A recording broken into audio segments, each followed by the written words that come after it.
semiconductor. So we see about 5% compounded annual growth rate in the enterprise infrastructure. Is driven by high performance computing primarily because of the cloud computing that we are also used to today, right? The next section will be more on the mobile computing, driven by processor, memory, sensors, and even connectivity devices, right? We are looking at about 10% growth rate over the next 2 years, right? And the last has been the talk of the industry over the last 2 years as well, what we call intelligent devices, but the industry tend to call it IoT in general. These devices require like image sensors or other type of sensors, require processors as well as analog devices and NFC to enable the sensors to really work and communicate with each and another. We see this sector with very healthy growth at approximately 20% over the years. To enable the increasing demand of these devices, let me identify what we call a technology inflection. There are 4 key technology inflections seen in the market today. 3 of them belong to the front end, and the 4th one is the reason why we are all here today, and that is advanced packaging, right?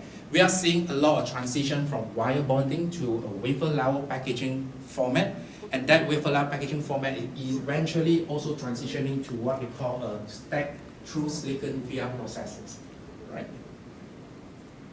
This is essentially the roadmap technical side of the advanced packaging market today. So in the low end, we have the wire bonding. Let me get the laser pointer up. So we have the traditional wire bonding and even stacking using wire bonding. And then over the last 10 years or so, industry moved on to flip chip and also wafer level packaging, right, of a single die, and as well as a flip chip POP.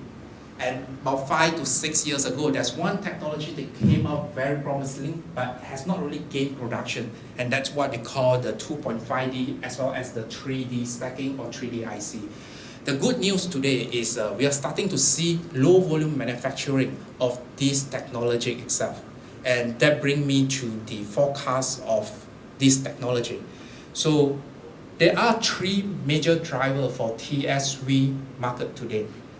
1 is the silicon interposer, 2 is the memory, and 3rd is the CIS itself. We in LAM see CIS as one of the fastest growing market, driving the use of TSV in the CIS or camera image sensor itself.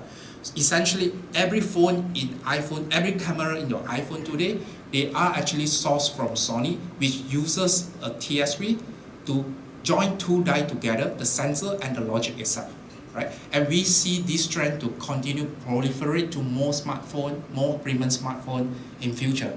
And there is a trend to also add on beside your sensor on logic and addition of memory, and that will require even deeper TSV going forward. In the silicon interposer